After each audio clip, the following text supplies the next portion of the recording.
तो बच्चों, so the question is, an aircraft executes a horizontal loop at a speed of 720 km per hour with its wings banged at 15 degrees.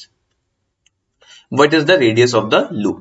तो हमारे पास जो situation है उसमें late से हमारा एक एयरक्राफ्ट है और ये एयरक्राफ्ट को हम लोग फ्रंट से इस समय देख रहे हैं, राइट। अब ये एयरक्राफ्ट एक हॉरिजॉन्टल लूप में घूम रहा है और इसके जो विंग्स हैं वो बैंग्ड है at an angle theta which is equal to 15 degrees given in the question. अब इसके विंग्स एक अपथ्रस्ट फोर्स इसको प्रोवाइड करेंगे जो कि इस एयरक्राफ्ट के परपेंडिकुलर होना चाहिए। तो यानी कि लेट से एन से मैं उस अपथ्रस्ट फोर्स को रिप्रेजेंट कर देता हूं। ये वो फोर्स है जिसकी वजह जो इसके विंग्स एयरक्राफ्ट को प्रोवाइड करते हैं, जिसकी वजह से एयरक्राफ्ट एयरबॉर्न रह पाता है, राइट। अब अगर ये एंगल थीटा है तो यानी कि ये एंगल भी थीटा होगा, तो यानी कि ये एंगल 90 माइनस थीटा, तो यानी कि इसके कंपोनेंट्स अलोंग द हॉरिजॉन्टल हो जाएंगे n sin theta and n cos theta. अब एयरक्राफ्ट का अपना वेट भी होगा जो नीचे की तरफ लगेगा mg, और अगर हम लोग इस एयरक्राफ्ट के फ्रेम में चले जाएं और तब हम इसके सर्कुलर मोशन को ऑब्जर्व करें तो बाहर की तरफ एक सेंट्रीफ्यूगल फोर्स भी लगेगा जो कि हो जाएगा mv²/r। अब इन सभी फोर्सेस को अगर मैं बैलेंस आउट कर दूं तो अलोंग द हॉरिजॉन्टल मेरे फोर्सेस हैं n sin theta should be equal to mv²/r, और अलोंग द वर्टिकल हमारे फोर्सेस हैं, लेट्स से ये इक्वेशन 1 है, अलोंग द वर्टिकल हमारे फोर्सेस हैं n cos theta is equal to mg। अब हम लोग इक्वेशन 1 और इक्वेशन 2 का अगर रेशियो ले लें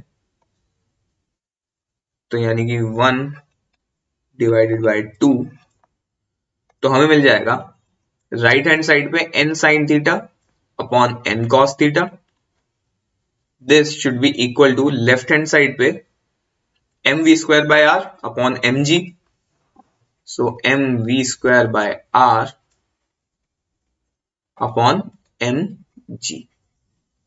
यहां से m और m cancel right hand side पे और लेफ्ट हैंड साइड पे n and n get cancel, तो यहां पे हमारे पास बचा sin theta by cos theta यानी कि tan theta should be equal to v² upon r into g।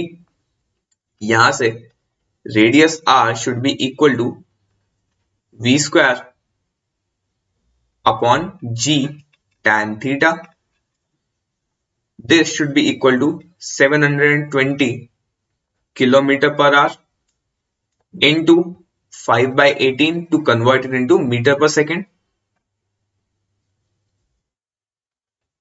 squared upon acceleration due to gravity which is 10 into tan theta which is tan 15 degrees. This should be equal to radius r equals 200 meter per second whole squared upon 10 meter per second square into tan 15 degrees which is 0.26।